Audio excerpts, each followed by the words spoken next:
Welcome back to the podcast number 31। And आज हम बात करेंगे एक वो इंडस्ट्री की जहाँ पे लोगों को थोड़ा सा पता भी नहीं होता या उसको ऐसा बोला जाता है कि इसे बहुत अनस्क्रिप्टेड है। बट हम उन चीज़ों पे बात करेंगे जहाँ पे उन इंडस्ट्रीज़ के बारे में जहाँ पे लोगों को अवेयरनेस नहीं है या बहुत ही अनस्टीम्ड है। लोग ऐसा बोलते हैं कि अनस्टीम्ड है, बट कैसे उसको स्टीम किया हुआ है, उसको सही से चलाने का भी एक तरीका होता है। सो हम इंडस्ट्री है आर्टिस्ट मैनेजमेंट, वेडिंग इंडस्ट्रीज़, इन 2 पे हम मेनली फ़ोकस पे हम बात करेंगे। So let's welcome Ronnie Dhingra to the podcast channel and we'll know about the truth and the mud busters about the industry. Welcome, Ronnie. How are you? Good how are you. All good. So as you know, हमने थोड़ा सा introduction दे दिया अपनी team हाँ के जी। लिए। सो Ronnie, जैसे मैंने इंट्रोडक्शन में बताया कि यार ये जो इंडस्ट्री है artist management, wedding industry, right, wedding planning, बहुत ही लोगों को लगता है अनस्टीम्ड है। क्या ये सच है? इंडस्ट्री अनस्ट्रीम तो नहीं है, ये अनस्ट्रीम्ड इसलिए बनाती है क्योंकि नए नए जो आते हैं ना, जो फ्रेशर्स आ रहे हैं, वो फ्रेशर्स आते हैं, उनको एक इवेंट मिला, उन्होंने एक इवेंट कर दिया। उनको छोटी सी क्वेरी मिली, उन्होंने छोटी सी क्वेरी मिल दी, चलो काम है, हर एक को कभी ना कभी आना ही है। हम्म। नई लाइन पे आना है। बट प्रॉब्लम ये है कि उनको ना बेसिकली काम का पता ही नहीं है कि प्रोडक्शन कितने में होनी है, आर्टिस्ट कितने का आएगा, एंकर कितने की आएगी, डीजे कितने का आएगा, डेकोर कितने का होएगा। वो क्लाइंट को कोई भी कोटेशन दे आते हैं, वो क्लाइंट को कुछ भी कोटेशन दे आते हैं। कोटेशन देने के बाद ऑब्वियसली वो उनकी जो सेटिस्फाइड तो उनको कर नहीं पाते, हम्म। उनकी जो रिक्वायरमेंट है उनको मीट नहीं कर पाते। सो वो या तो काम से भागते हैं या वो कुछ भी काम कर देते हैं। तो उसके ट्रू। लिए लगता है कि अनप्रोफेशनल लोग भी आते हैं, जिसका जो दिल करता है वो कर देता है।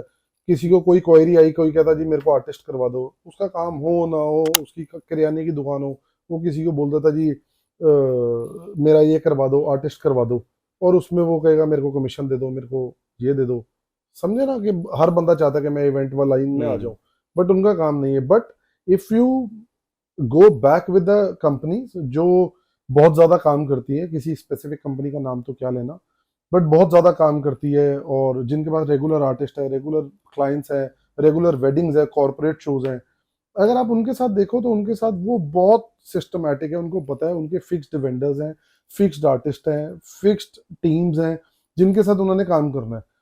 उनको पता है कि किस चीज़ का क्या कॉस्टिंग हमने देना है, किस चीज़ की हमने क्या बजटिंग करनी है, आगे वेंडर से क्या प्राइस करना है, सो दैट वो एक प्रॉपर आपको काम दे पाए। अब इतनी बड़ी बड़ी देश में वेडिंग्स हो रही हैं, आपको पता ही है। ट्रू। तो लोग ऐसे ही कर रहे हैं क्या? ऐसे ही इतने सारे, सलमान खान नाच रहा है, रणवीर सिंह आ रहा है ना, एपी टिल्लो आ रहा है, करण औजला आ रहा है, इतने बड़े बड़े कलाकार आने लग गए हैं अब शोज पे।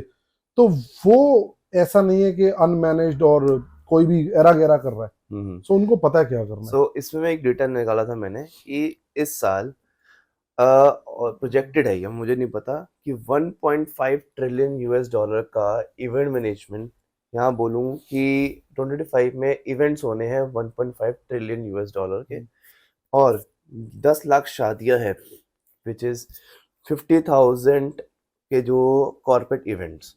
ये अभी तक वो नंबर्स हैं, अक्टूबर तक के नंबर्स हैं अभी उसमें हम्म। जो प्लान्ड है, अनप्लान्ड अभी नहीं है।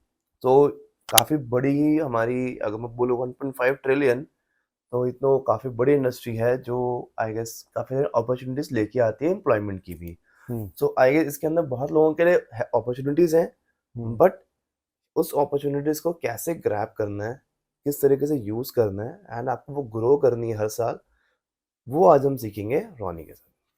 But Ronnie, before hmm. This मैं आपका थोड़ा सा बैकग्राउंड करना चाहता हूँ कि where did you start and hmm. How did you end up in the event management?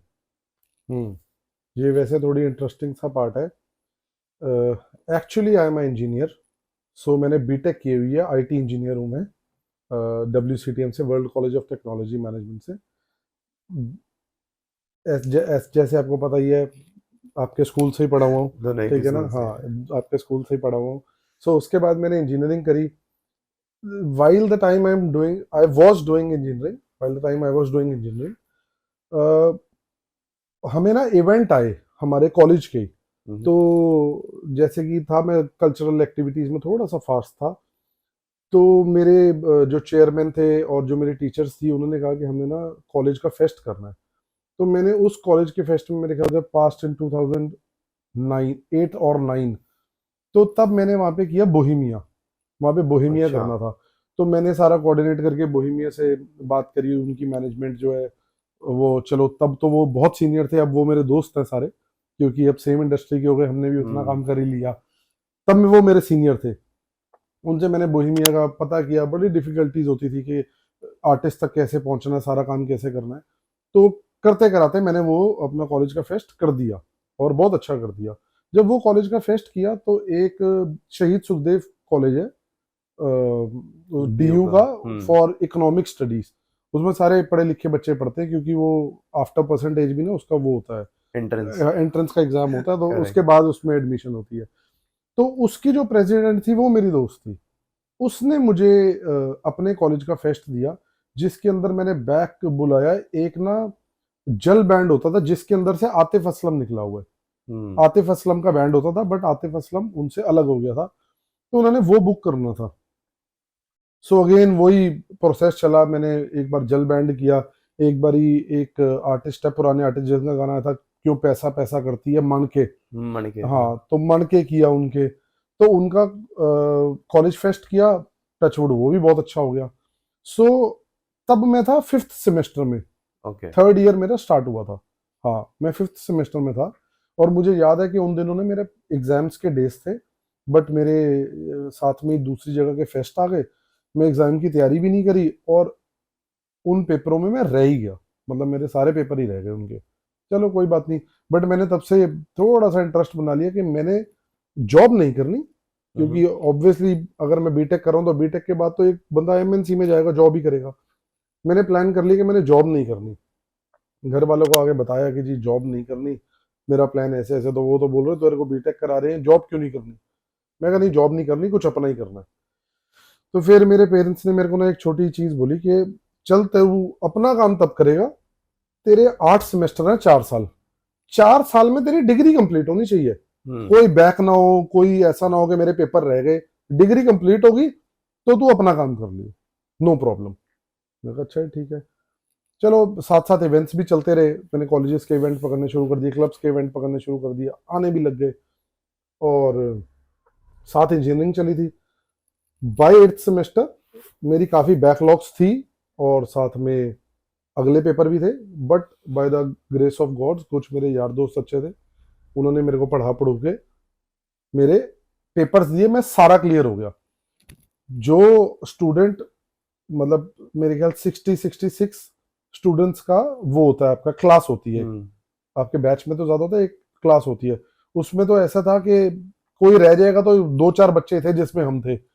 जब क्लियर हुए तो टोटली 30 बच्चे क्लियर हुए, जिसकी एक भी अच्छा। बैकलॉग नहीं थी, उसमें मैं था। क्या तो बात। जब मैं कॉन्वोकेशन पे अपना वो लेने गया, उन्होंने ऊपर बुलाया, अब चेयरमैन नाम लेते हैं, उन्होंने बोला रॉनी ढिंग। मेरे को बाय पर्सनली, बाय नेम मेरे को सारा कॉलेज ही जानता था। सारा कॉलेज जानता था, सारे टीचर जानते थे। जब उन्होंने ऐसे कॉन्वोकेशन में नाम लिया ना, रॉनी ढिंगरा, उन्होंने ऊपर देखा, तो मैं ऊपर गया, मेरे चेयरमैन कहते तुमने कैसे क्लियर कर लिया, तुम कैसे क्लियर कर गए। मैं कहा सर कोई नहीं, वो पढ़ते पढ़ते साथ क्लियर भी कर दिया। तो हमने क्लियर करी। चलो, मेरे साथ के बड़े इंटेलिजेंट इंटेलिजेंट बच्चे थे, कुछ मेरे दोस्त थी, बेचारे वो रह गए एक एक दो दो सप्लियों से, और वो भुगतते रहे कई साल। वो मेरी खत्म हुई, जाके फिर मैंने घर बात करी कि जी ऐसे ऐसे क्लियर हो गया, अब बताओ। तो उन्होंने फिर मेरे को कभी प्रेशराइज भी नहीं किया कि मैं जॉब करूं। उनको पता था ये कुछ ना कुछ अपना कर ही लेगा। सो वहां से स्टार्ट किया करना। फिर मेरी यारी दोस्ती हो गई इंदीप बख्शी से। ओके। तो इंदीप बख्शी भी as a friends of friends group था हमारा। एंड हम घूमने वगैरह लग गए। हमारे इवेंट, मेरे इवेंट वगैरह चल रहे थे। तो एकदम से एक दिन इंदीप से पता लगा कि वो कहता जी मैंने सिंगर बनना है। अच्छा। तो हमारे लिए बड़ा क्या है कैसे, शॉकिंग। 2013-14 की बात नहीं है? 2011 की। 11 की, जब उसने हाँ, हाँ पहला गाना हाँ, 13-14 के अंदर आया था। नहीं 12 में आ गया था गाना। हाँ। 11 में बट हमारा काम स्टार्ट हो गया था। ओके। तो 2011 में इंदीप ने कहा कि जी मेरे को सिंगर बनना है। और हम तो इवेंट करने वाले थे, छोटे मोटे इवेंट करते थे, हमें पता ही नहीं था सिंगर बनते कैसे हैं, ये चीज ही क्या है। चलो बट टीम लगी, पूरी एक टीम थी, उसमें हमारा भाई था अश्मीत, वो इंदीप के साथ बहुत मेहनत करता रहा। सारा उन्होंने प्लानिंग वगैरह करी कि कैसे कैसे करना है। फिर उन्होंने सोचा कि गाना करते हैं, चलो गाने की सारी प्लानिंग चलती रही। फिर करते करते हम एक प्रोजेक्ट पे आए, सैटरडे सैटरडे, जो प्रोजेक्ट बन गया सैटरडे सैटरडे, जो देश का आज बहुत बड़ा गाना है। बहुत, और हाँ। हमें खुश नसीबी है कि हम उस प्रोजेक्ट का पार्ट थे, कि हम दुनिया को बोल सकते हैं कि हम उस प्रोजेक्ट का पार्ट है जो वर्ल्ड में आज तक बज रहा है करेक्ट। ना। तो पहले ही गाना ऐसा किया कि जो ब्लास्ट कर गया।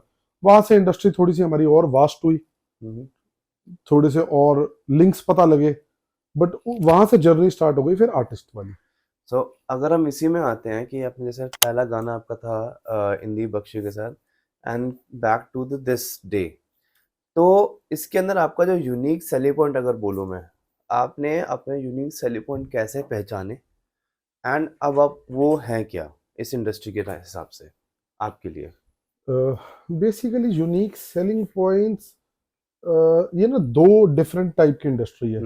One is back at the management side, जो हम मैनेजमेंट कर रहे हैं for the artist, correct. And second is the selling point of view for events, corporate events, wedding events, concert, वो हमारे क्लाइंट है। उनको हम आर्टिस्ट तो बेचते बेचते हैं, साथ में सपोजिटली मैं आर्टिस्ट मैनेजर हूँ, साथ मेरी कंपनी भी है। जो मेरी कंपनी है वो मतलब उसकी वाइड रेंज है कि वो आर्टिस्ट मैनेजमेंट भी देखते हैं, डेकोर भी देखते हैं, प्रोडक्शन भी देखते हैं, एंड प्रमोशंस, ब्रांड, वीडियोस, बहुत कुछ देखते हैं, ठीक है ना। तो वो एक अदर पार्ट ऑफ क्लाइंट है, एंड बैक एंड में मैनेजमेंट हमारी डिफरेंट है। मैनेजमेंट के लिए पॉइंट्स हमारे डिफरेंट है, एंड क्लाइंट के लिए डिफरेंट है। हम क्लाइंट्स को क्या बेनिफिट देते हैं अगर वो हमारे से इवेंट करवाएं, तो उसकी डिफरेंट एक चीजें हैं। हम दोनों को लेकर चलते हैं, शॉर्ट में देखते हैं कि अगर आप क्लाइंट अगर आपके पास आ रहा है, हाँ जी, उनके लिए यूनिक सेलिंग पॉइंट क्या है, आपका यूएसपीज क्या है, why they should come to you? Basically आजकल सारे बंदे चाहते हैं सस्ता, टिकाऊ, सुंदर काम, कि जो बेसिकली वो पैसे दे उतने का उसको काम भी मिल जाए। बिल्कुल। तो हमारा यूएसपी यही है कि हम उनसे उनका बजट पूछते हैं, आपको 5 लाख लगाने के 50 लाख लगाने हैं, Okay. जितने आपने लगाने अकॉर्डिंगली हम उनको बेस्ट ऑप्शंस प्रोवाइड कर देते हैं। ऐसा नहीं करते कि उनको किसी वहम में रखें कि जी आपका काम तो इतने में हो जाएगा, उतने में हो जाएगा। नहीं जी, ये तो हवा बना दे, ये तो बहुत ज्यादा महंगा काम है। और वो हमारा काम है कि हम बेस्ट प्राइजेस पे बेस्ट काम दे दें। जी, आपका हमारा यूएसपी यही है। So what ever the demand is, आप उस डिमांड के हिसाब से ही काम करोगे, ना कि मतलब ओवर प्राइस करके। राइट। आजकल तो हमने फिक्स्ड काम कर दिया, बड़ा बेसिक सा, हमें मैनेजमेंट फीस दो और हमसे इवेंट करवाओ, ठीक है। Okay. आपने जो जो करना है, मैं हम सारे वेंडर, सपोजिटली आपको मेरी टीम से कुछ पसंद आता है, मेरी प्राइसिंग दे दूंगा। अगर मेरी टीम से नहीं पसंद आता और मैं आपकी सारी वेडिंग कर रहा हूँ, आप बताओ आपको कौन सा वेंडर पसंद है, वो वेंडर को बुला के आपका काम कर दिया, हमें हमारी मैनेजमेंट फीस दे दो, हम मैनेज करेंगे सारा इवेंट। अच्छा। हाँ, सो बिल्कुल ही ट्रांसपेरेंट रहे, जिसको जो पसंद है वो कर ले उस तरीके से हाँ, पूरे उनका कस्टमाइज बन गया पूरा, बिल्कुल, काइंड ऑफ, बिल्कुल। राइट। सो आई गेस यही एक, आई गेस ये चीज सब हर कोई नहीं कर पाता है। एंड सो मुझे लगता है ये जो सैचुरेशन पॉइंट है आपने उसको वैसे ही खत्म कर दिया, इसका कोई सैचुरेशन पॉइंट होगा ही नहीं कि अगर कोई बंदा अपने वेंडर चाह रहा है, आप मैनेजमेंट फी लेके, सैचुरेशन पॉइंट आएगा ही नहीं अगर इसका तो कोई। देखो अभी ये वेडिंग सीजन चल रहा है, हम भी रोज काम कर रहे हैं, करेक्ट। कभी आर्टिस्ट दे रहे हैं, कहीं मैनेजमेंट बिक रही है, ठीक है ना। किसी का काम कर रहे हैं एज अ मैनेजमेंट, किसी की पूरी पूरी वेडिंग कर रहे हैं। हम किसी का नाम क्या लेते हैं, बट बहुत सारे नोन क्लाइंट्स हैं जिनका हम काम कर रहे हैं, ठीक है ना। जो उनको पसंद है वेंडर, आप वो वेंडर कर लो। हम अपनी चीज भी दिखा देते हैं, हमारी ये क्वालिटी है, हम ये काम करते हैं। वैसे तो 90% लोगों को हमारा ही काम पसंद है, इसलिए हमें अप्रोच करते हैं। हमें अप्रोच वही करते हैं जिनको हमारा काम पसंद है, ठीक है। और जिन्हें एक आधी चीज में कोई डाउट रह जाता, सपोज 20 आइटम्स है, 20 आइटमाइज्ड काम है, जिसको हुआ कि मेरे को 5 अलग करवाने हैं, 5 उनके वेंडर से करवा देते हैं, सेम काम। हाँ, सेम काम चल रहा तो है। अगर बात करूं, अब बहुत ही ज्यादा एक वो रहता है हमारे इसमें, मतलब वेडिंग इसमें, बनिया वेडिंग्स वर्सेस पंजाबी वेडिंग्स। वो तो फाइट हमेशा ही चलती रहेगी, जैसे बॉम्बे दिल्ली वालों की चलती रहती है ना। हाँ। बॉम्बे वाले कहते हैं बॉम्बे बेस्ट है, दिल्ली वालों को उनसे ऊपर कोई नहीं लगता। उनसे ऊपर ऐसे बनिया पंजाबी वेडिंग चलती रहती है। सो अभी तक आपने दोनों के मेरे को एक्सपीरियंस चाहिए, दोनों एक क्रेजी एक्सपीरियंस कैसे रहेंगे आपके, और कितनी बड़ी थी वाले वेडिंग्स?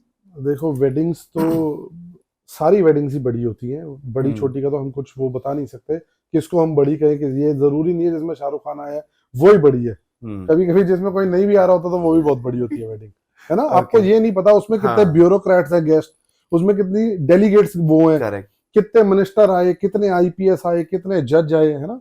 आपके देश के कितने बड़े बड़े लोग आए, कई बार ट्रू। वो भी नहीं पता होता। तो वैसे तो अगर हाँ, अगर हम बात अदरवाइज करें। क्या है, जो बनिया वेडिंग है ना, हम्म। बनिया वेडिंग में ना उन्होंने एक प्राइस सोचा होता है कि हमने एक्स वाई जी अमाउंट का काम करना है, तो ठीक है। उन्होंने सारे पैसे शादी पे वो लगा देने होते हैं। ओके।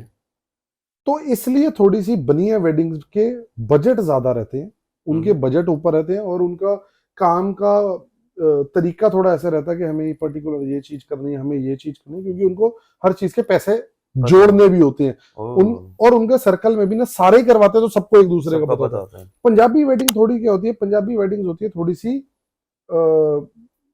आपको पता ही है, दलेर आदमी होते हैं, उनके पास 10 रुपए भी होते हैं, तो उन्होंने वेडिंग 50 रुपए की करनी होती है ना। तो तो वो अपने आउट ऑफ बजट हो जाते हैं बेचारे, उन्हें पता ही नहीं लगता कि क्या करना है ना। तो अगर हम वैसे बजट की बात उनका करें। उनका बजट होता है किसी छोट मतलब कम रेंज के आर्टिस्ट का, हम्म। है पसंद उन्हें जैजी भी आ रहा होता है कि हमने जैजी भी करना है, फिर वो बेचारे पैसे कहीं ना कहीं से कर लेते हैं, फिर ओवर प्राइस हो जाए। और वो बट प्राइस पंजाबी होता है। वेडिंग्स भी ऐसा नहीं है, पंजाबी वेडिंग वालों का ना कोई खर्चा डिसाइडेड नहीं होता कि मैंने 10 लाख ही लगाने हैं या मैंने 50 ही लगाने हैं। हम्म। उनका ये होता है जैसे फ्लो में चलता जाए वैसे करते जाओ। ऑन द स्पॉट वो ऑन प्लानिंग द से नहीं चलेंगे, बट वो अपने हाँ जैसा हो जाएगा। बट बनिया हाँ, वेडिंग्स प्लान चलती वो हैं। प्लानिंग से चलती है। पंजाबी वेडिंग करने में मजा बढ़ाता है वैसे। मेरा तो ज्यादातर सर्कल ही सारा पंजाबी है। मैं हम्म। तो 85% काम पंजाबियों का ही करता हूँ। अच्छा। थोड़ा सा ही काम है मेरे पास बनियों का, थोड़ा काम है वैसे, बनियों को वो है थोड़ा सा काम हमारी तरफ ज्यादा दो, हम बड़ा अच्छा काम करते हैं। हाँ, ओके। वो ना सो अपने अपने लोगों को काम ज्यादा देते हाँ, हैं वो तो जो। चलो, वो हाँ, तो आई गेस। नहीं पर बट पंजाबी ऐसा नहीं करते, हम्म। पंजाबी अपने लोगों को भी देते हैं, पंजाबी उनको भी बड़ा काम देते हैं। ट्रू। अब कई केटरर्स ऐसे हैं, कई वो ऐसे हैं,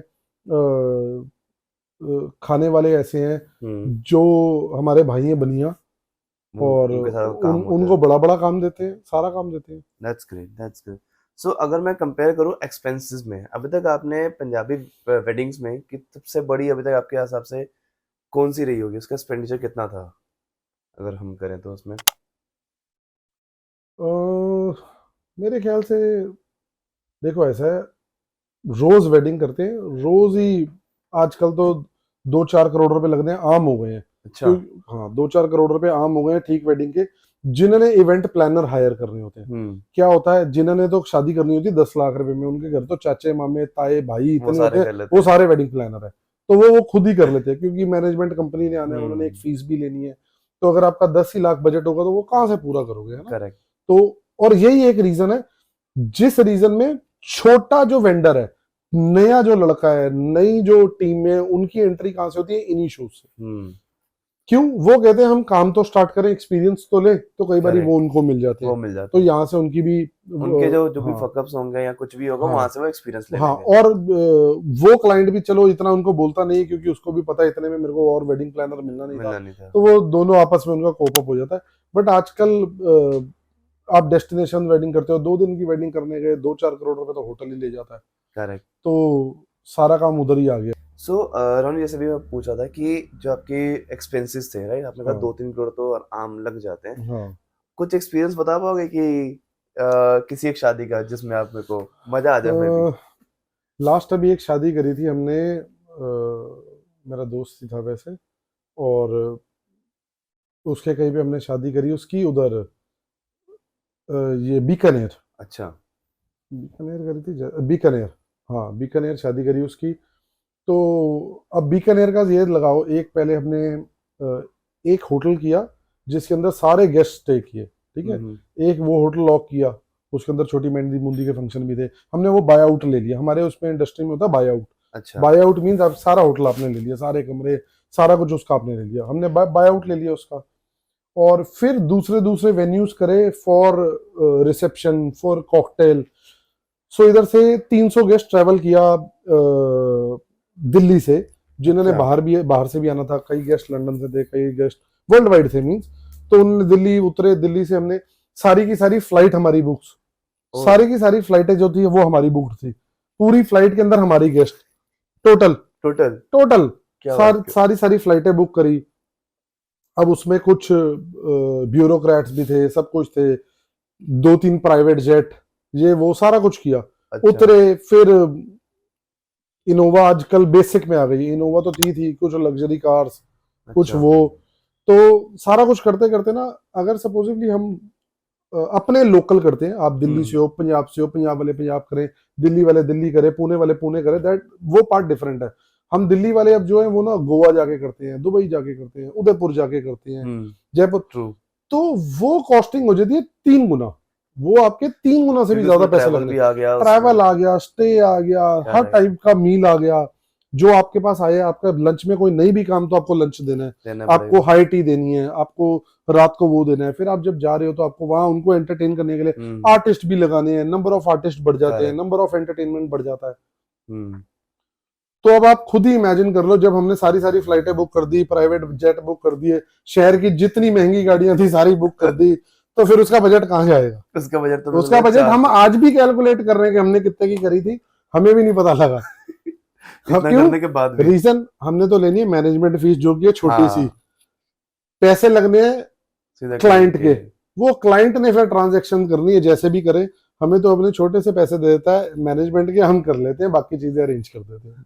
हाँ। अगर ये चीज अगर सोच रहा हूँ कि जो बंदा वहां जाके उदयपुर में इतना कर रहा है तो हम्म। उसका जो इंटीरियर होगा वो कितना होगा। वो मैं आपके साथ कुछ वीडियोस और पिक्चर्स शेयर करूंगा, जो आप सारे जो हमारा पॉडकास्ट देख रहे हैं उनको जरूर दिखाओ, कि हम्म। उन वैसे आजकल सबको पता ही है कि आजकल क्या क्या हो रहा है, उसका एंट्रेंस कैसी बनाई हमने, पूरे जो हॉल था उसका थीम क्या दिया, किसी का हमने यूरोपियन थीम दिया एक ओह। फंक्शन का, अच्छा। एक फंक्शन, क्योंकि आजकल ना वो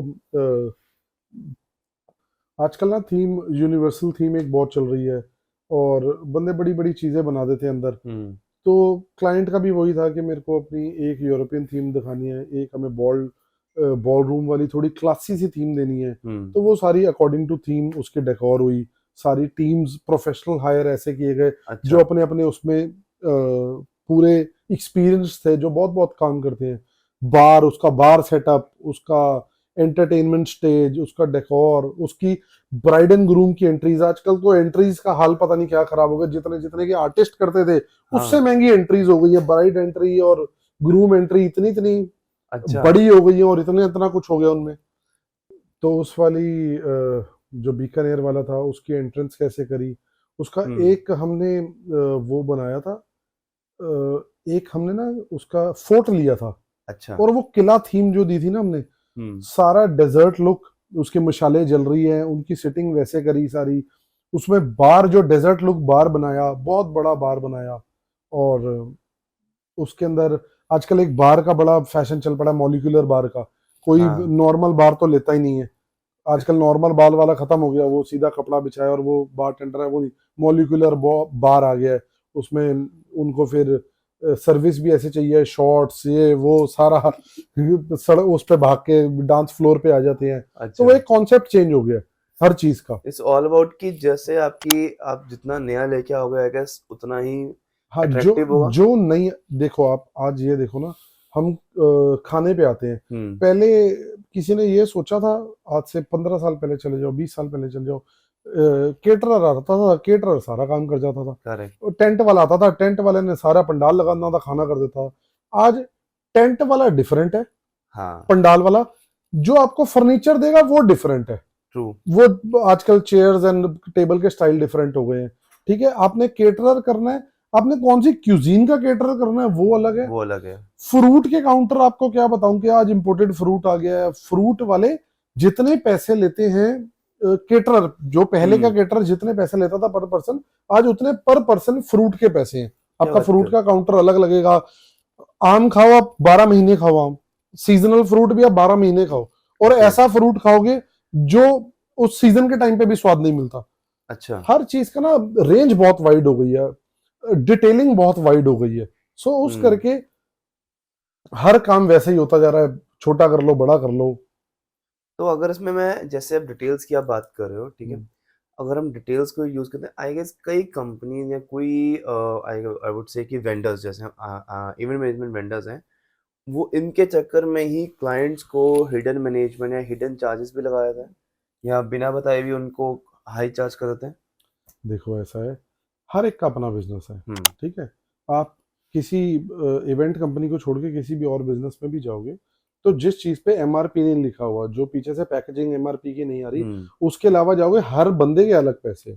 आप किसी रेस्टोरेंट चले जाओ, किसी का दाल मखनी 200 रुपए की है, किसी की 1000 रुपए की है, किसी की 500 रुपए की है, किसी की 50 रुपए की है। तो क्या सबको दालें महंगी आ रही हैं? नहीं। नहीं ना, सबका अपना अपने अपने खर्चे, अपना एम्बियंस, अपना एक्सपीरियंस, उसके अकॉर्डिंग वो पैसे लेते हैं। ट्रू। सो हमें किसी का नहीं पता वो क्या करते हैं। हम जो काम करते हैं हमें पता है। कोई हम्म। हमारे को बोले हमारा सारा काम 10 लाख में भुगता दो, तो यार अब मैं उसमें काम 8 लाख में करूं, 9 लाख में करूं, 9.5 लाख का करूं, 10 का करूं, वो मुझे पता है। ट्रू। अब किसी के साथ हमने काम कर लिया जी, हमने ये चीजें करनी है, उसको सारा काम अपनी मर्जी का करना है, तो हम हम्म। XYZ ये मैनेजमेंट फीस ले लेते हैं, आप हमें मैनेजमेंट फीस दे दो, हम आपको सारा कुछ अरेंज करके देते हैं। करेक्ट। सो सेम वे बाकियों के साथ भी है, वो क्या करते हैं क्या नहीं करते, बट हाँ, हर एक का एमआरपी अलग है। कोई हो सकता है कोई चीज में किसी की 5 लाख में करता हूँ, वही लोग 15 लाख में भी काम करवाते हैं, और वही करेक्ट। कहीं 4 में भी करवाते होंगे। ट्रू। तो ये तो सबकी अपनी अपनी वो है कि किसने खर्चे ज्यादा लिए हुए हैं, किसके ओवरहेड ज्यादा है, किसको पीछे से चीजें महंगी मिल रही हैं। फिर करेक्ट। क्वालिटी का भी बहुत फर्क है, हम्म। छोटी छोटी चीजों की क्वालिटी है, थोड़ा फर्क है, पर वो जब मल्टीप्लाई विद आपका 500 बंदे होता है, 400 होता है, तो वो एक डिफरेंस बड़ा आ जाता है। करेक्ट। चाहे पीछे से 100 रुपए का ही फर्क हो, पर 500 लोगों का होगा तो 50,000 रुपए का फर्क आ 50,000 गया का ना, फर्क आ गया। तो वहीं पे ऊपर नीचे हो गई। हाँ, सो इसी करके जो मेरे वेंडर्स हैं, मेरे पुराने वेंडर्स चली जा रहे हैं, उन्हीं को काम लिखवाना है। हमें पता है कि हमारे वेंडर्स भी हमारे साथ पक्के हैं, लोगों को भी पता है हमारा काम क्या है। ऐसा नहीं है हम दिखाते कुछ है, हो कुछ जाता है। क्योंकि ऐसा हमारे काम में ना बहुत बार होता है कि लोग ना, जिनकी आगे शादियां होती है या जिनके कॉर्पोरेट फंक्शंस होते हैं, उनको नहीं पता होता कि हम क्या करते हैं, क्योंकि हर एक को ट्रू। हर एक की नॉलेज नहीं है ना, रोज तो शादियां सारे कर नहीं रहे। नहीं कर रहे। तो उनको होता है हम एक छोटी सी भी चीज बुक करने जा रहे हैं ना, तो हम पहले काम देखने जाए कि इनका काम कहाँ पे हो रहा है। बिल्कुल। तो हम अपने बहुत सारे क्लाइंट्स को अपने कामों पे बुलाया करते हैं ओके। कि आप आओ, विजिट कर जाओ, आप हमारा देख जाओ। तो ऐसा नहीं होता, जो चीज वो देख जाते हैं हम उसी बारी चेंज कर देते हैं। हम्म। वही सेटअप, वैसा ही उसकी प्रोडक्ट, वही उनको जो क्वालिटी चाहिए, वो हमारा काम ही उसको मीट करना है कि हम जो पैसे ले रहे हैं वो क्वालिटी और सेटिस्फेक्शन पूरी कर दें। So I guess that was यहाँ पे हम रिव्यूज नहीं डाल सकते, नहीं तो जितने मेरे पुराने क्लाइंट्स हैं, जिनका भी मैं काम रोज करता हूँ, आप उनके जाके रिव्यूज लो तो वही बता देंगे हम क्या करते हैं। तो कोई नहीं, आप बता, मैं स्क्रीनशॉट लगा सकते हैं। हाँ, वो भेज तो देंगे। Definitely we can put this screenshot, ऐसा नहीं है। ओके। सो अब थोड़ा सा हम उस पे आते हैं कि जो अच्छे हमारे एक्सपीरियंस नहीं होते हैं आर्टिस्ट मैनेजमेंट वालों के साथ, राइट? सो रॉनी, मतलब जस्ट क्यूरियोसिटी है तो पूछ लेता हूँ वाला क्वेश्चन। आपको लगता है कि जो वेडिंग इंडस्ट्री है या वेडिंग्स हो रही हैं आजकल जितनी भी, क्या कई बार ब्लैक मनी को वाइट में या स्पेंड करने के लिए यूज हो रही है, उसको लॉन्डर करने के लिए? क्वेश्चन बड़ा अच्छा पूछा वैसे आपने ये। देखो ऐसा है, वाइट ब्लैक का मैं तो चक्कर नहीं कहूंगा कि वाइट मनी को ब्लैक मनी को वाइट करना, क्योंकि ब्लैक मनी तो चला गया, वाइट तो वो नहीं हो रहा। बेसिकली किसी ने ब्लैक दिया तो वो ब्लैक का ब्लैक चला गया, वो कन्वर्ट होकर आपको वाइट में नहीं आ रहा, ठीक है। बट देखो ऐसा है, अगर आप आज छोटी सी बात समझो, आप यहाँ से जाते हो एक कन्फेक्शनरी शॉप पे, आप रेस्टोरेंट जाते हो, आप कई जगह जाते हो, तो क्या आप हर जगह जाके कार्ड ही स्वाइप कराते हो? नहीं। क्या आप हर जगह जाके वही देते हो? आपके कैश चलता है, ठीक है। क्यों उनका आपका कैश क्यों चलता है? क्योंकि आपके प्रोडक्ट पे पहले ही जीएसटी लगी होती है। आप जो इनकम कर रहे हो, सपोजिवली आपकी सैलरी है 10,000 रुपए, 20,000 रुपए, है ना, 50,000 रुपए, जितना अगर आप स्लैब से ऊपर चले गए इनकम टैक्स वाले, तो आप ऑलरेडी अपने पैसे कट के आ रहे हैं आपको, आपके इन हैंड पैसे आपकी किसी भी आज एमएनसी वाले की या जो भी जॉब करते हैं, सपोजिवली हम अपनी कंपनी में हम भी सैलरी लेते हैं अपनी कंपनी से, है ना, सबने सैलरीज बांधी होती है। सो अगर मेरी सैलरी इन हैंड आती है 15 लाख रुपए साल की, तो वो मेरी टैक्स कट के आते हैं, तो मैं एक अपने टैक्स गवर्नमेंट को दे चुका हूँ। सो मैं जो अगला प्रोडक्ट बाय कर रहा हूँ उस पर भी टैक्स लग के आ रहा है ना। तो मैं अगर कैश दे भी रहा हूँ तो वो मेरा वाइट ही पैसा है ना। तो जितना वो प्रोडक्ट तो पीछे से आता है टैक्सेबल, जो टैक्सेबल आता है, उतना ही ब्लैक यूज होता है। ऐसा नहीं है कि अच्छा। आपने 50 लाख रुपए का काम किया और आपने 50 लाख रुपए ब्लैक दे दिया, 2 लाख व्हाइट दे दिया और बाकी दे दिया, ऐसा नहीं है। 45 लाख रुपए व्हाइट आएगा और 5 लाख रुपए आपको ब्लैक आएगा। वो ब्लैक भी वहां आएगा जो आपकी पैसे लग जाए, जो आपकी आइटमाइज आ रही है, जिसकी ऑलरेडी बिलिंग है। ओके। एक शादी में ना बहुत चीजें लगनी होती है। ऐसा तो नहीं है ना सिर्फ आर्टिस्ट ही आ रहा है, ऐसा नहीं है, सिर्फ मल्टीपल चीजें लगनी होती है। आर्टिस्ट तो वो लास्ट पार्ट है। आर्टिस्ट तो उनके आता है जिन्होंने अपने पहले वाले काम पूरे कर लिए होते हैं। ठीक है, बेसिक काम है। सबसे पहला काम वेन्यू बुक करना। वेन्यू तो आपको करना ही है, बेसिक काम है वेन्यू बुक करना। वेन्यू बुक करोगे तब आपकी शादी होगी। वेन्यू के बाद आप केटरिंग बुक करोगे कि वेन्यू के साथ वहां केटरिंग क्या होगी जो आपने लोगों को खिलाना है। फिर आप मिनिमल सी डेकोर बुक करोगे कि लोग आएंगे, उनको प्रेजेंटेशन भी लगे। फिर आप ब्राइड ने कैसे आना है अंदर, ग्रूम ने अंदर कैसे आना है, आपने मिनिमल सा डेकोर करना है। डेकोर करने के बाद फिर आपने देखना है कि आपके वहां जो गेस्ट आ रहे हैं उनको मिनिमम क्या चीजें चाहिए। आपका ब्राइड ने अंदर कैसे आना है, ग्रूम ने अंदर कैसे आना है। सी, वो जब आपकी चीजें पूरी हो जाएगी और आपके पास कुछ बजट बचेगा तो आप आओगे एंटरटेनमेंट की तरफ कि आपने एक होस्ट बुक करनी है। पहले आप होस्ट बुक करोगे। तो एंटरटेनमेंट का पार्ट तो मैं समझता हूँ वो पार्ट है कि जिसके बाद थोड़े से एक्स्ट्रा फंड्स या थोड़े से सरप्लस पैसे उसने रखे हो ना कि हाँ जी मेरे को एंटरटेनमेंट भी करना है अपने लोगों का, तो वो करता है ना। करेक्ट। बेसिक ये हमारा काम ऐसे चलता है। लोगों को पता नहीं क्या लगता है, वो मुझे नहीं पता, बेसिक काम ये है। लोगों को लगता है कि जब मैं इसकी रिसर्च करता था इंडस्ट्री के ऊपर, तो लोग कह रहे थे कि इसको जो इस टाइम पे लोग हैं अपने ब्लैक मनी को छुपाने के लिए, ब्लैक मनी को सर आजकल तो हमारा गवर्नमेंट इतना तेज हुआ है और एजेंसीज इतनी तेज हुई है, वो ऐसा कोई काम चलने कहाँ दे रही है। आप खुद बताओ, इतना कुछ तो हो रहा है, ये काम चल नहीं दे रही। तो सपोजिवली जो चीजें हम कैश से ले सकते हैं छोटी छोटी उतना ही कैश आता है। और जैसे हमने पेमेंट करनी होती है किसी वेंडर को, वेंडर के XYZ, तो वो सारी ट्रांजेक्शनें वाइट ही हैं, वो सारी वाइट हो जाएगी। वो सारी वाइट ही है। सो अगर कुछ ही आइटम जो बहुत छोटी हैं जिन पे वेंडर्स का नहीं होगा, या ऐसी चीजें हैं जो आप QR कोड या चेक तो दोगे नहीं उनपे, कार्ड स्वैप करोगे नहीं, बिल्कुल वही आपकी कैश होंगी इसके अंदर, इसके अलावा तो कुछ होगी बिल्कुल ठीक। तो यही वो है।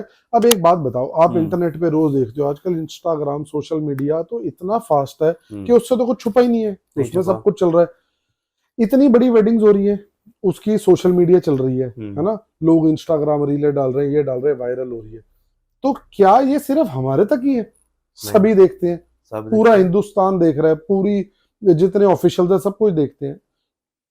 तो इतने बड़े बड़े काम बिना वाइट के कैसे हो जाएंगे? नहीं हो पाएंगे। कोई आर्टिस्ट फीस ले जाएगा, कोई डेकोर वाला पैसे ले जाएगा, कोई वेन्यू पैसे ले लेगा, वो ऐसे ही ले लेगा, नहीं ले सकता। सब वाइट में काम होता है। क्यों? क्योंकि जरूरी नहीं है ना कि मैंने बुक किया है कोई मेरे पास आके चेक करेगा, जिससे बुक करा उस पर भी तो चला जाएगा। 20 वेंडर लगे हुए हैं एक काम पे, करेक्ट है ना, तो कहीं पे भी आ सकता है, कहीं पे भी आ सकता है। सो ये दिखने वाली और बोलने वाली बातें हैं कि आपके ब्लैक पैसे लग जाते हैं और व्हाइट पैसे नहीं लगते, सब लगते हैं। ओके, तो अब इसमें हम थोड़ा सा इसको चेंज करते हैं। हम लोग आते हैं आर्टिस्ट मैनेजमेंट वाले साइड पे, आपका बिजनेस का आर्टिस्ट मैनेजमेंट। तो यहाँ पे जो मैं शुरू करना चाह रहा हूँ ना, मैं एक, हम किसी का नाम नहीं लेंगे, ठीक है, बट अभी कुछ टाइम से अगर आप देखोगे कि आर्टिस्ट एंड मैनेजमेंट के अंदर काफी कंट्रोवर्शियल्स या टॉपिक्स वो हमेशा से चलती रहती है। काफी सोशल मीडिया तो बाहर आ ही जाता है, और कई आर्टिस्ट कहते हैं कि यार हम अभी काले नहीं निकाल रहे क्योंकि सारा पैसा जाएगा मैनेजमेंट को। ये कितने % सच होते हैं वाला? पहले बात तो मैं इससे समझना चाह रहा हूँ कि जो आर्टिस्ट बोलते हैं कि हम कुछ भी करेंगे तो मैनेजमेंट को पैसा जाएगा। देखो ऐसा है, अभी तक मेरा मेन फोटे, जो मैं पर्सनली हूँ, मैं तो आर्टिस्ट ही मैनेज करता हूँ, ठीक है, वो तो कंपनी का काम है, जो भी हम वेडिंग्स वगैरह करते हैं व्हाटएवर। देखो ऐसा है, ये वाली जो फाइट है ना मैनेजमेंट और आर्टिस्ट वाली, जो कंट्रोवर्सीज आती रहती है, ये आज ही नहीं आ रही है। शायद सोशल मीडिया ज्यादा एक्टिव है तो लोगों को पता लग जाता है। ये डे 1 से, जब से आर्टिस्ट बने, जब से मैनेजमेंट बनी है, तब से चलती आ रही है। आज कोई नई बात नहीं है। आज ये है कि आर्टिस्ट भी और मैनेजर्स भी थोड़े से ज्यादा उनको पता लग गया है कि कहाँ से पैसे आने होते हैं, आपकी इनकम कहाँ से है, आपकी ऑनलाइन स्ट्रीमिंग के कहाँ से पैसे हैं। पहले ये बातें कम होती थी, पैसे भी कम होते थे, बट अभी भी मतलब अब थोड़ा सा फिजिकल से ज्यादा प्लेटफॉर्म्स पे आ गया काम, ऑनलाइन हो गया, तो थोड़ा सा काम ये खुल गया।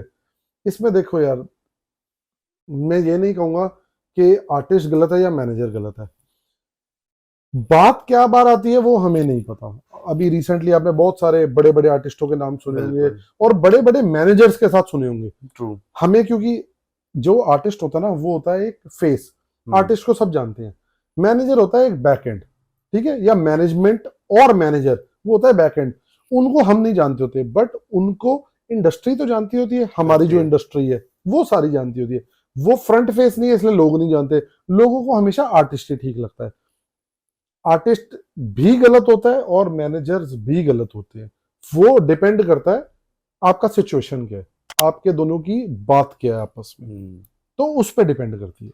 अगर हम जैसे अभी जैसे हम बात कर ही रहे थे इसके ऊपर, राइट, कि कई आर्टिस्ट बोलते हैं कि हमारे पास पैसे नहीं आएंगे, मैनेजमेंट के पास जाएगा। अगर मैं मैनेजमेंट पॉइंट ऑफ व्यू से बात करूं तो आपके पास जब आर्टिस्ट आता है उसकी डिमांड क्या होती है? सर देखो ऐसा है, आपके पास ना फर्स्ट ऑफ ऑल जो तो आज एस्टेब्लिश्ड आर्टिस्ट है, ठीक है ना, आज दिलजीत दोसांझ हो गया, आज करण औजला हो गया, आज और बड़े बड़े आर्टिस्ट हैं, क्या वो किसी मैनेजमेंट के पास जा रहे हैं ऐसे कि जी आप मेरे को साइन कर लो और मेरे को मेरा काम दो? क्यों? क्योंकि उनके पास ऑटोमेटिक काम है, ऑटोमेटिक वो है, उन्हें एक गुड मैनेजमेंट और मैनेजर चाहिए just to keep them posted about the world. Correct. ठीक है, कि क्या नई डील चल रही है, कौन सा नया ब्रांड आ गया, क्या चीज हम करें, जैसे उन्होंने कोचेला किया, ये किया। आज रीजनल आर्टिस्ट इंटरनेशनल काम कर रहे हैं, क्यों कर रहे हैं? जस्ट बिकॉज ऑफ अवेयरनेस, ठीक है ना, अवेयरनेस है तो वो काम कर रहे हैं। तो मैनेजर का काम है अपने आर्टिस्ट को हमेशा हाइप अप करना, उठा के रखना उसको, डे टू डे अपडेट करना कि आज ये चल रहा है, तुम ऐसे करो, आपका बैंड नहीं ठीक, आप बैंड में वो करो, आपका म्यूजिक ओल्ड साउंड कर रहा है, आप न्यू म्यूजिक दो ने, ठीक है, बहुत सारी, आपका presence, outfit, whatever, third party view देना, राइट। हाँ, कि लोगों को क्या पसंद आएगा, जनता को क्या चाहिए, तो उनको वो मैनेजमेंट चाहिए। और जिस मैनेजमेंट की आप बात कर रहे हो वो क्या है, वो ना हमेशा जो स्ट्रगलिंग आर्टिस्ट होता है या अपकमिंग आर्टिस्ट होता है जिसने कुछ करना होता है, तो वो मैनेजमेंट के पास आया करते हैं, ठीक है। वो उनको ये भी नहीं पता होता कि मैनेजमेंट क्या है, वो आया करते हैं। एक मिनट पॉज करना पड़ेगा, पॉज कर ले, दोनों पॉज कर। हेलो,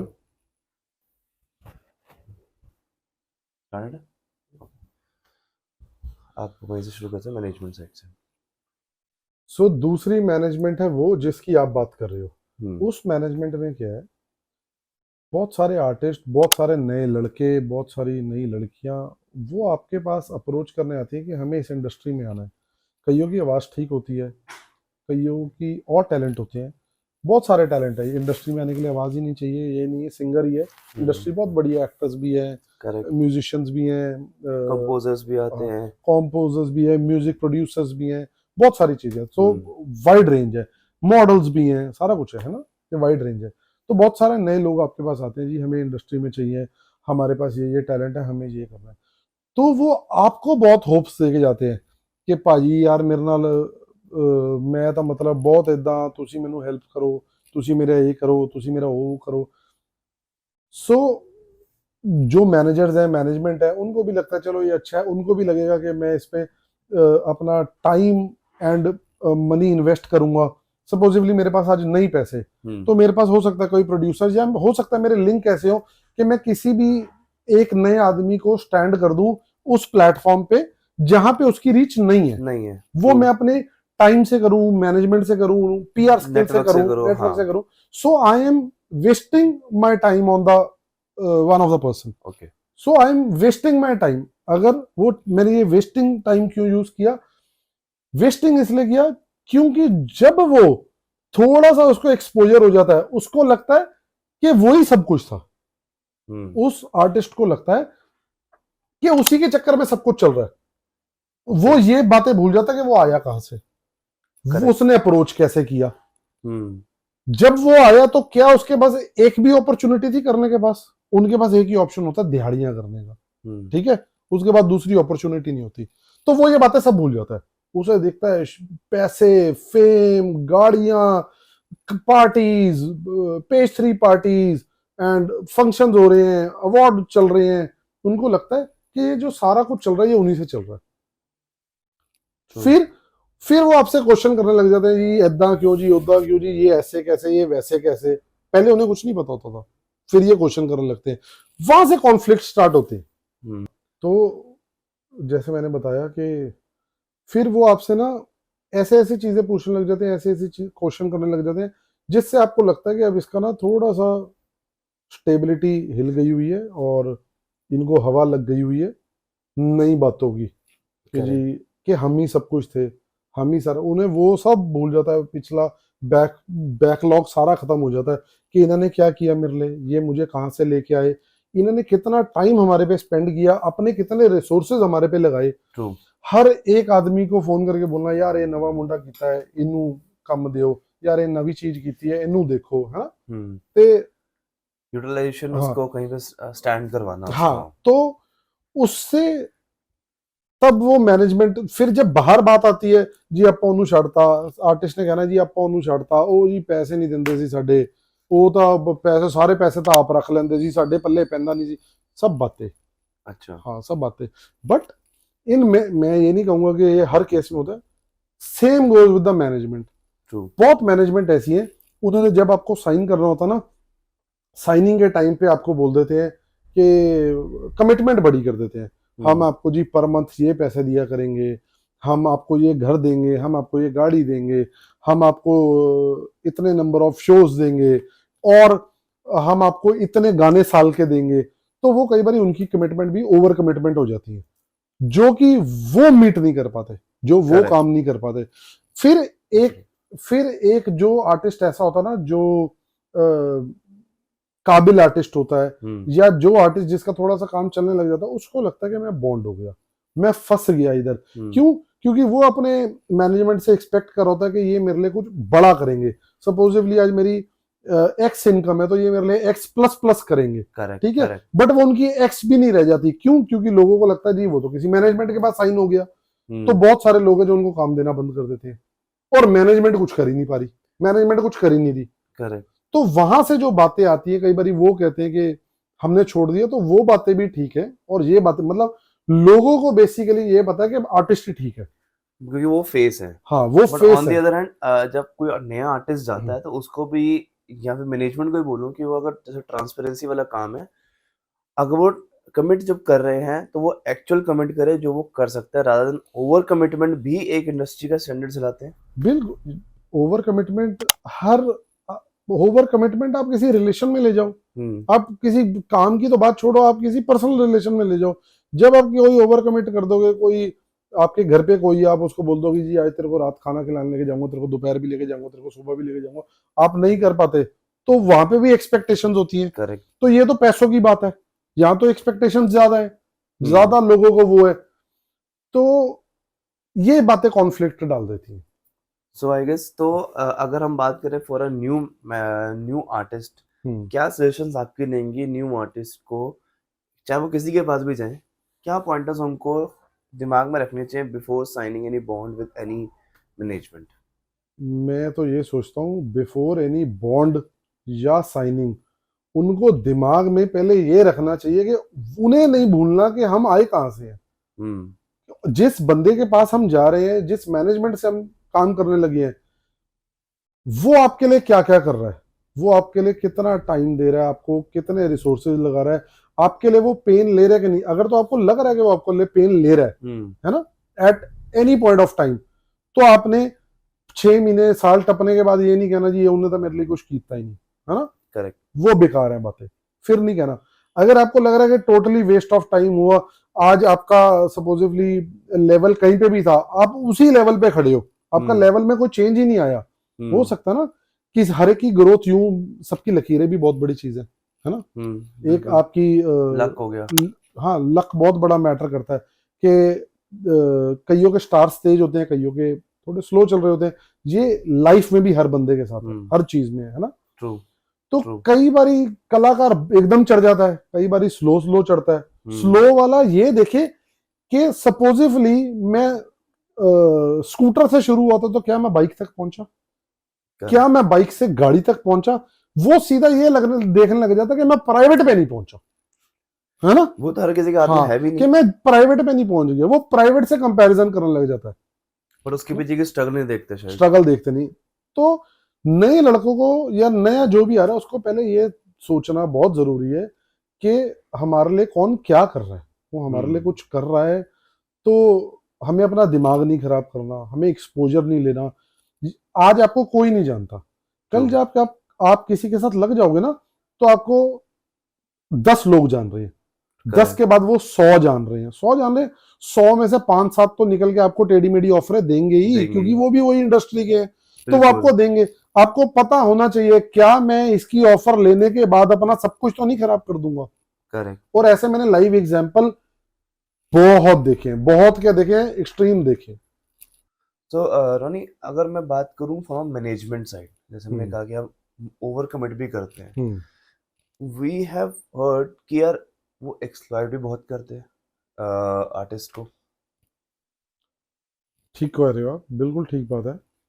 जब तो आप आर्टिस्ट को एक प्रोडक्ट समझना शुरू कर देते हो ना, कि ये एक ब्रांड नहीं है, ये एक प्रोडक्ट है, जब आप प्रोडक्ट समझना शुरू कर देते हो, फिर आप इसको एक्सप्लॉइट करते हो, कैसे भी कहीं पे भी दे दिया, अपने 2 पैसे बचाने के चक्कर में कुछ भी कर दिया, तो वो मैनेजमेंट फिर खराब है ना।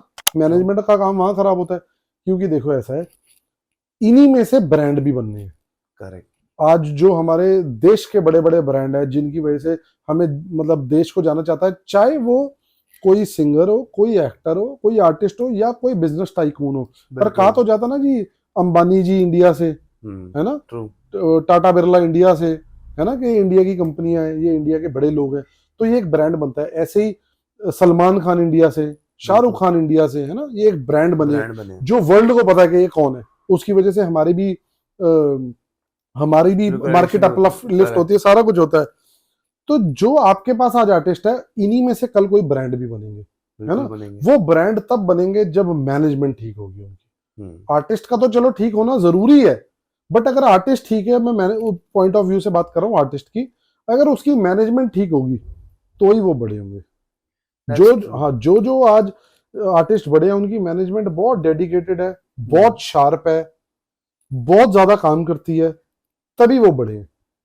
आप उसको धक्का परेड करी जाओगे उसकी, तो फिर क्या होगा काम? क्योंकि अगर हम जब फॉलो रिसर्च करते हैं, बहुत सारे नॉर्मल भी सुनते रहते हैं केसेस भी, कि बहुत सारे जो आर्टिस्ट होते हैं उनकी मेंटल स्टेबिलिटी पे भी कई बार बात आती है, बिकॉज 15 शो बोल के 25 शो लगवाए, मतलब जब बाहर वर्ल्ड टूर होता है या कोई भी टूर्स लगवाते हैं, 15 शो का बोल के उनको 25 टूर लगवाते हैं। यार अगर अगला बंदा रेडी नहीं है, या उसका गले का भी तो एक मतलब उस सिंगर का एक फीचर है, स्किल है उसके पास, कि वो उतनी जितनी ज्यादा उसको गाएगा वो खराब भी होगी। बिल्कुल ठीक।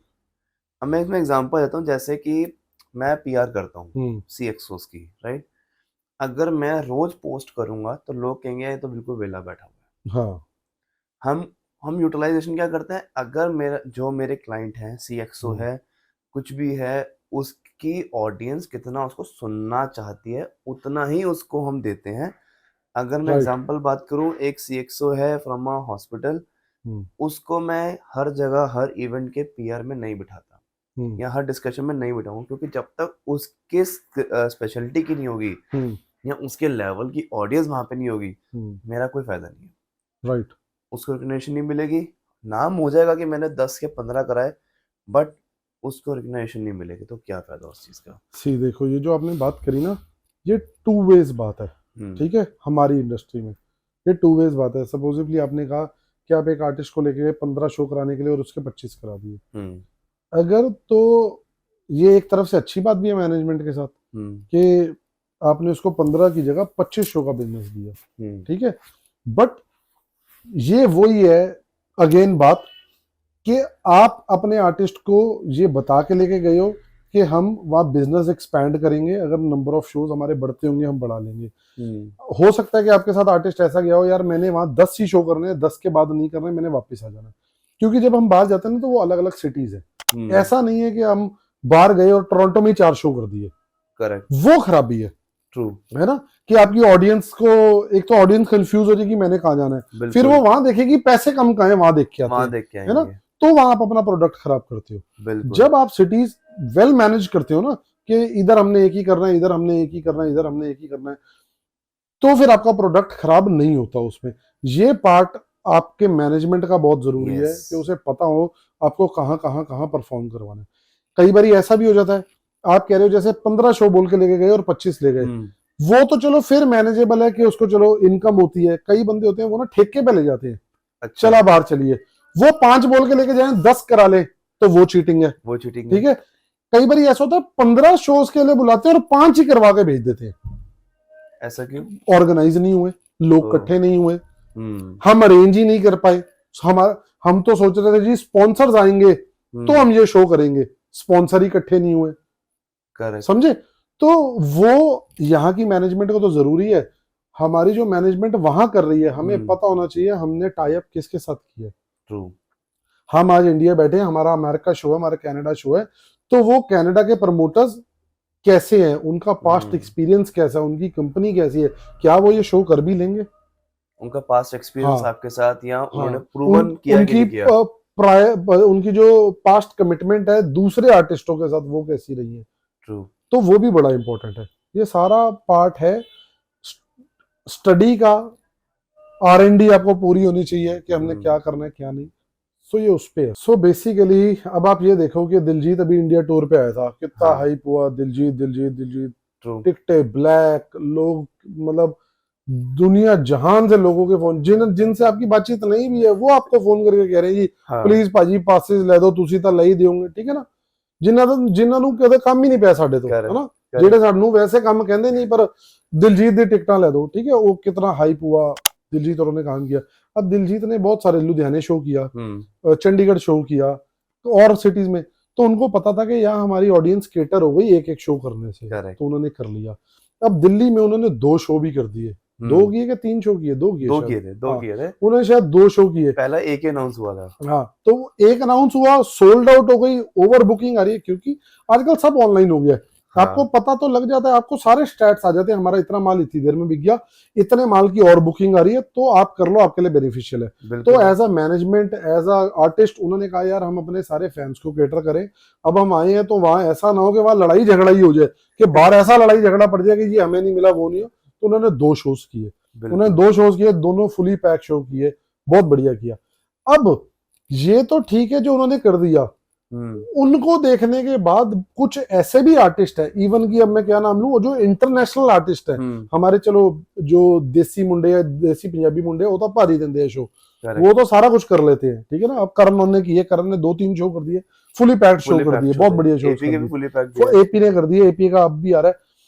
अब कई लोग स्ट्रेटेजी करने लग गए हैं, वो क्या करते हैं, जबरदस्ती 10 मिनट बाद सोल्ड आउट कर देते हैं, कि वो हाइप बनाने के लिए सोल्ड आउट कर दिया, अगला शो भी अनाउंस कर दिया, फिर पता चल रहा है पहले की टिकटें नहीं बिकने को आ रही, अगले का क्या करे, फिर या वो शो कैंसिल करते हैं या फिर वो पेड क्राउड बुलाते हैं, वो हाइप बनाने के, तो वो भी खराब है। हाँ, क्यों, एट द एंड आज नहीं कल उन्हें पता लग ही जाता है कि यार ये तो ऐसे हाइप बनाने का शो किया, फेक हाइप, तो फिर काम वो भी बहुत खराब है। तो है कि ये सारे आपके रोल आते हैं हमारे I guess strategy point of view से, सब ये मैनेजमेंट का काम, मैनेजमेंट ये का मैनेजमेंट का। सो आई गेस अगर हम इसमें देखें, दोनों तरफ से बात है कि मैनेजमेंट को भी ओवर हाइप नहीं करना, एंड अपनी ऑडियंस से रिलेटेड आपको अपना चीजें करनी है। बिल्कुल। अब कई मैं आपको आर्टिस्ट मैनेजर बताऊंगा, वो आर्टिस्ट को एक्सप्लॉइट कैसे करते हैं, या उनका वो प्रॉब्लम कैसे करते हैं। एक आर्टिस्ट ना, सपोज एक आर्टिस्ट है जिसके 1-2-4 गाने चले हुए हैं, उसका एक नॉमिनल सा प्राइस चल रहा है, 5-7 लाख रुपए का प्राइस चल रहा है, वो शोज कर रहा है, ठीक है। आप सिर्फ ये कि उनका काम खराब हो और थोड़े टाइम के लिए वो उनके साथ अटैच हो जाए, सो दैट वो उनको यूज करके परे करें, वो उनको जी ऐसे बताएंगे, अरे नहीं भाजी तुसी किथे, ओ भाजी तुसी तो आर्टिस्ट ही बहुत बड़े हो, ਤੁਹਾਡਾ प्राइस एटलीस्ट 20 लाख रुपए होना चाहिए, कि आप तो 20 लाख रुपए के आर्टिस्ट हो, आप कहाँ 5-7 के ब्रैकेट में घूम रहे हो। तो क्या होता है, आप भी हो, मैं भी हूं, सपोज आप मेरे को मैनेज कर रहे हो या मैं आपको मैनेज कर रहा हूँ, जब आपको पता लगेगा ना, कोई बंदा बार बार आपको बोलेगा कि यार तू तो ये चीज महंगी बहुत ले रहा है, या तू तो अपने आप को बड़ा सस्ता दे आता है, तो उसको भी दिमाग में आएगा यार ये कुछ ना कुछ तो बात होगी ना, वैसे स्विच हो जाते हैं। ऐसे मेरे 2-4 आर्टिस्ट हैं भाई, वो भी स्विच हुए थे कहीं, अच्छा। ठीक है, कि नहीं यार आप तो कितने का काम कर रहे हो, आप तो ऐसे नहीं, आप तो इतने बड़े हो। और वो सपोजिवली वो 5 लाख पे छोड़े थे तो वो 3 लाख पे आ चुके हैं। और 3 लाख जो पे 5 लाख के थे वो 3-3 लाख पे आ गए हैं। दो जो 10 लाख अच्छा का था वो 7 लाख पे आ गया, जस्ट बिकॉज क्योंकि उनके वो 15-15 लाख मांगने लग गए, तो बाजार ने काम देना बाजार बंद ने कर काम दिया। बंद देना, हाँ वैल्यू फॉर मनी होगा हाँ तो ही जी, बंदे लेंगे, राइट? बिल्कुल बिल्कुल। सो आर्टिस्ट को भी ये बात पता होनी चाहिए कि वो कौन सी बातों में आ रहा है, क्या कर रहा है। सो है कि यार ये दोनों बेसिकली पॉइंट ना ऑफ व्यू से है। ये एक जैसे लाइफ चलती है हम्म। वैसे आपको अपनी समझ खुद रखनी चाहिए हर चीज में, है ना। आपको करेक्ट। पता होना चाहिए आपके डिसीजंस क्या हैं, क्योंकि लाइफ मैटर ही डिसीजंस पे करती है।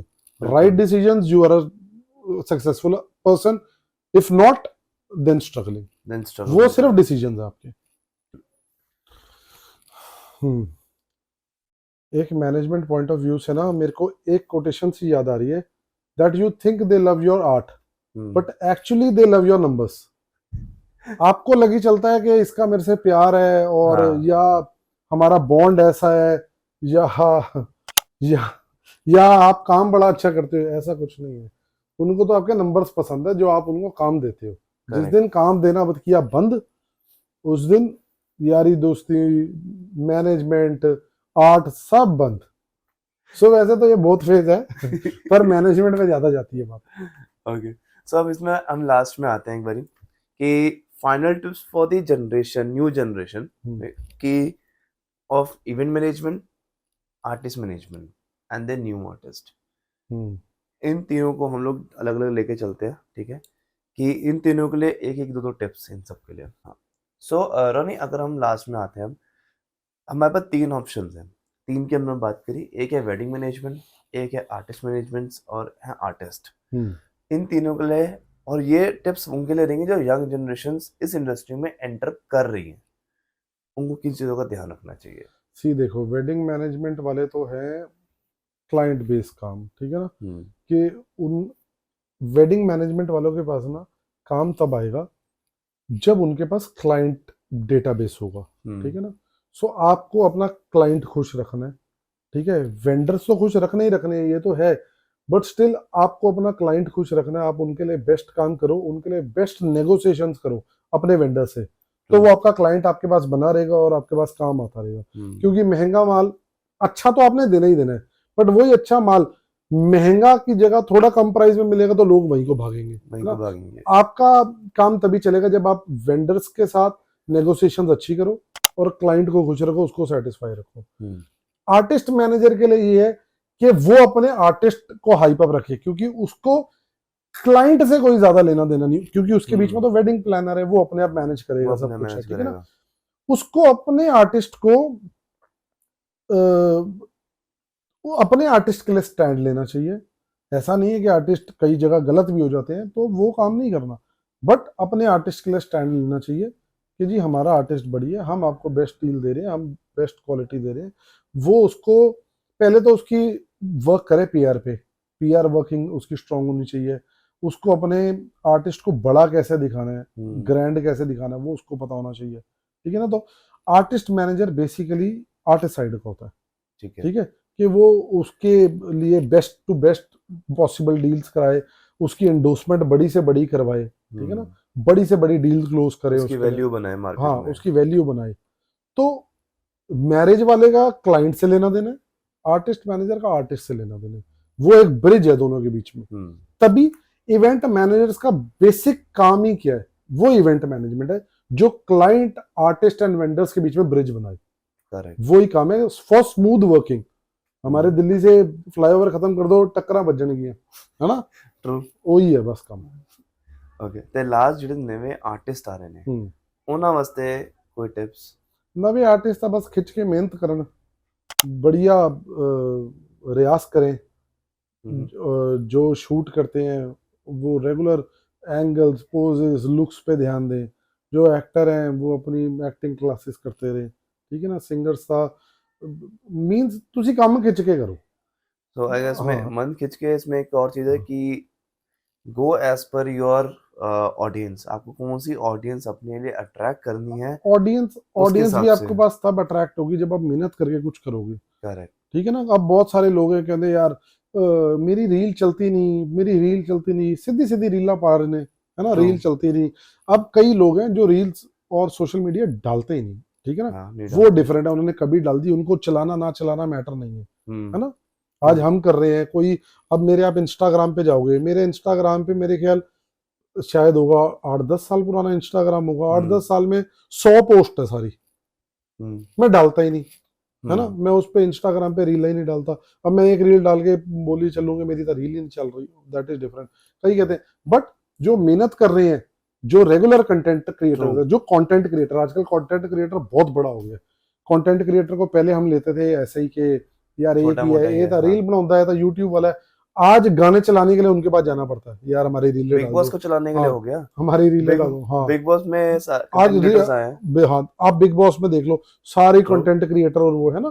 तो वो market with the time switch होती जाती है, गेम चेंज होती रहती है ना। हम्म। तो मेहनत करोगे तो आप दुनिया की नजरों में आओगे।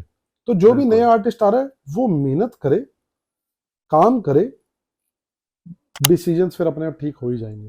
डिसीजन भी ठीक हो जाएंगे, हम्म, एंड अगर आप ऑडियंस सब चलोगे, जैसे रोनी ने बोला कि यार अपने आप को अपग्रेड करते जाओगे, तो हम्म। आपके लिए यूटिलाइजेशंस, आपके साथ जो लोग रहेंगे वो और जुड़ते जाएंगे।